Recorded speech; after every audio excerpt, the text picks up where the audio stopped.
Vitajte pri filmoch za pár minút. Dnes vám ukážem americkú komédiu z roku 2014 s českým názvom Švec. Začíname v 19. storočí a vidíme skupinu miestnych podnikateľov, ako diskutujú o šialene rastúcich cenách prenájmu na Manhattane, kvôli ktorým podniky krachujú. O pomoc požiadajú miestneho obuvníka Pinchisa Simkina. Povráva sa, že má špeciálne schopnosti. Podajú mu topánky ich domovníka a požiadajú ho o pomoc. Najskôr váha, ale Pinchis nakoniec súhlasí a začne topánky opravovať na svojom veľmi zvláštnom šiacom stroji. Vraciame sa späť do súčasnosti a spoznávame Maxa Simkina, Pinchisovho pravnuka. V tomto bode ešte nevie o magických schopnostiach rodinného šiacieho stroja. Rodinné obuvníctvo zdedil a dodnes v ňom pracuje, pričom sa stará o svoju chorú matku Saru. Dozvedáme sa aj, že jeho otec ich už dávno opustil. Je dobrý kamarát s holičom Jimmym, ktorý podniká hneď vedľa. Jedného dňa do jeho obchodu príde dievča menom Carmen. Ide o sociálnu pracovníčku, zaoberajúcu sa právami nájomníkov. Majitelia na silu vyhadzujú nájomníkov, aby mohli priestory prenajímať boháčom. Carmen zbiera podpisy na petíciu, aby vláda zasiahla. Maxovi to je jedno, ale Carmen sa mu páči a tak petíciu podpíše. Na ďalší deň do jeho obchodu príde nepríjemný zákazník menom Ladlov, požaduje čistenie topánok. Je Maxovou prácou ohúrený a rozhodne sa nechať mu ďalší pár svojich topánok na opravu. Po Ladlovom odchode začne Max pracovať na jeho topánkach, avšak počas toho sa mu pokazí šiaci stroj. Volá údržbárov, avšak nikto nemá čas. Nestíha topánky dokončiť a tak sa rozhodne v suteréne hľadať stroj, ktorý by fungoval. Konečne nájde nejaký stroj. Je to Pinchasov stroj zo začiatku filmu. Max nestráca čas a začne opravovať topánky. Neskôr sa rozhodne len tak vysúšať, aké sú tie drahé topánky. Zdesene zisťuje, že sa zmenil na Ludlova. Rýchlo si topánky dá dole a vráti sa späť do svojej pôvodnej podoby. Skúsi si obuť iné topánky, ale nič sa nestane. Po chvíli si uvedomí, že transformácia bola spôsobená starým strojom. Aby to otestoval, zavrie obchod a začne pracovať na ďalších topánkach. Skúša rôzne topánky a každý krát sa premení na úplne inú osobu. Uvedomí si, že môže žiť kohokoľvek život. Raz sa zmení na Číňana a prechádza sa čínskou štvrťou. Inokedy sa naje v drahej reštaurácii a prezuje sa, vďaka čomu mu darí odísť bez zaplatenia. Zmení sa na boháča a šoféruje jeho športové auto. Maxov monotónny život sa zmenil na divokú jazdu plnú zážitkov. Na ďalší deň príde do obchodu krásne dievča Tarin, ktoré tam necháva topánky svojho priateľa Emiliana. Max neváha a mení sa na mladého krásavca. Ide do baru a všetky dievčatá mu dávajú pozornosť. Max ide do mužovho bytu a tam v sprche nachádza Tarin. Tá ho pozve pridať sa. Max okamžite prijíma, avšak potom si uvedomí, že si nemôže dať dole topánky. Vyhovorí sa a radšej utečie preč. Časom začína mať pocity ku Carmen a špehuje ju v podobe rôznych ľudí. Večer sa rozpráva so svojou mamou a pýta sa jej, či sa chce niekým stať. Matka hovorí, že nie, ale vyjadrí túžbu opäť stretnúť svojho manžela. Max sa teda rozhodne na ďalší deň matke pripraviť romantickú večeru a kúpi jej krásne šaty. Max sa potom zmení na svojho otca. Nevinná starenka sa nepýta, kde tak dlho bol, jednoducho si užíva momenty v prítomnosti svojho manžela. Potom ju uloží do postele a je pri nej, pokým nezaspí. Na ďalšie ráno zisťuje, že matka v spánku umrela. Na pohrebe sa zíde mnoho ľudí, avšak Max trávi čas obďaleč. Viní sa za smrť svojej matky. Jeho priateľ Jimmy sa ho snaží utešiť. Hneď na ďalší deň sa vracia do práce. Prichádza k nemu Ladlov, pýtajúc si svoje topánky. Avšak, keďže stratil potvrdenku, Max mu ich odmieta vydať, hovoriac, že je ťažké hľadať jedny topánky medzi tisíckami. Ladlova to pravda, že nepoteší. Vyhráža sa a prikazuje, aby Max topánky do večera našiel. Hneď ako Ladlov odíde, Max sa okamžite rozhodne pre pomstu za jeho správanie.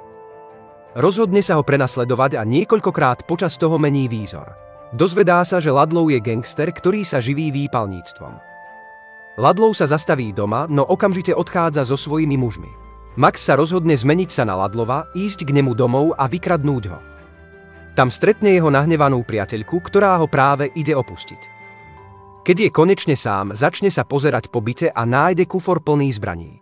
Chce byť drsný, berie zbrane do rúk a počas toho sa trafí taserom. V byte tak nechtiac strávi niekoľko hodín. Keď sa preberie, okamžite chce utiecť, avšak je už neskoro.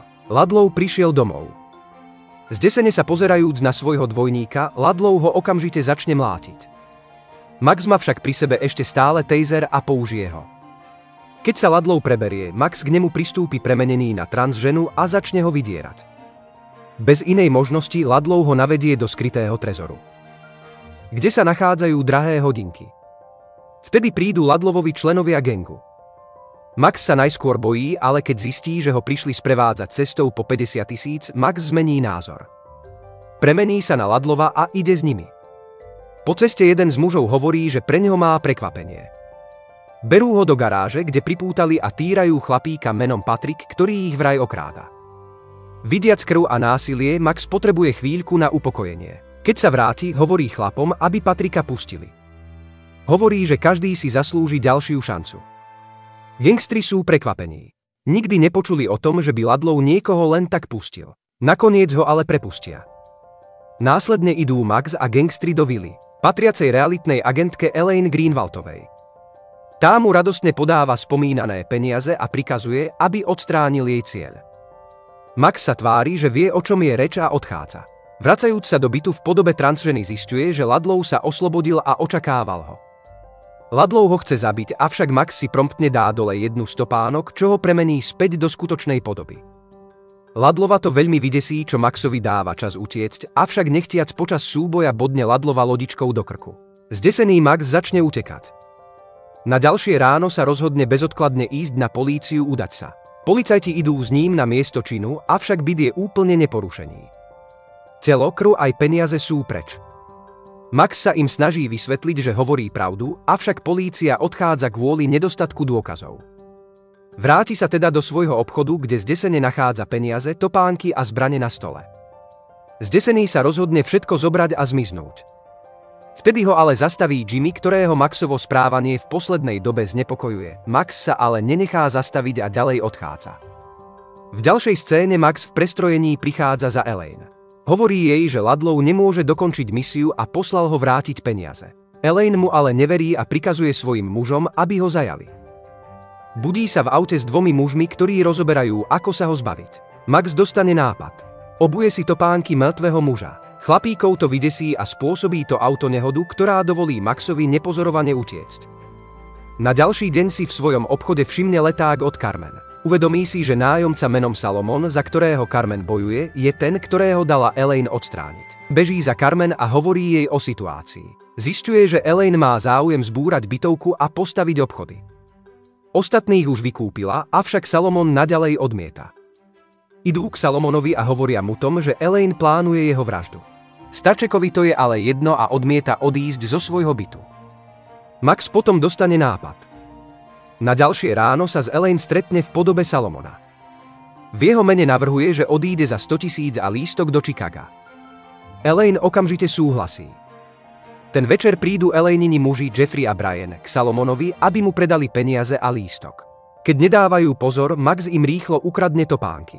Najskôr sa premení na Jeffreyho, volajúc Elaine, že Salomon odišiel spolu s tým druhým mužom. Keď sa skutočný Jeffrey dostaví do bytu, Max sa premení na Briana a omráči ho. Skutočný Brian je so Salomonom, avšak na letisku ho zastaví polícia a nájde uňho zbrane. Na ďalší deň Elaine stretne Carmen cestou od Salomona. Elaine zisťuje, že Salomon neodišiel tak, ako bola informovaná. Uteká do bytu, kde stretne Maxa prezlečeného za Salomona. Nahnevaná Elaine sa mu začne vyhrážať, avšak všetko to počuli reportéri, Elaine je následne uväznená. Max a Carmen sa dohodnú ísť na rande. V ten večer sa Max posledný krát premení na Ludlowa a ide sa ospravedlniť jeho priateľke a dať jej drahé hodinky, aby ich mohla predať. Keď ale odchádza, odchytia ho ďalší gangstri. Následne do nich však narazí dodávka. Max sa budí v Jimmyho holičstve. Jimmy hovorí, že ho vytiahol z auta a doniesol tam. Max sa ho pýta, prečo sa oňho vždy tak zaujíma. Jimmy si vtedy dá dole topánky a zisťujeme, že to bol celý čas Maxov otec. Ten synovi vysvetľuje, že sa musel ukrývať, keďže po ňom išli vplyvní ľudia. Vezme ho do suterénu, kde sú stovky luxusných topánok, ktoré jeho rodina zbierala už storočia. Ďalej mu vysvetľuje, že magický stroj je v ich rodine už celé stáročia. Dajte mi v komentároch vedieť, aký film by ste radi videli na budúce.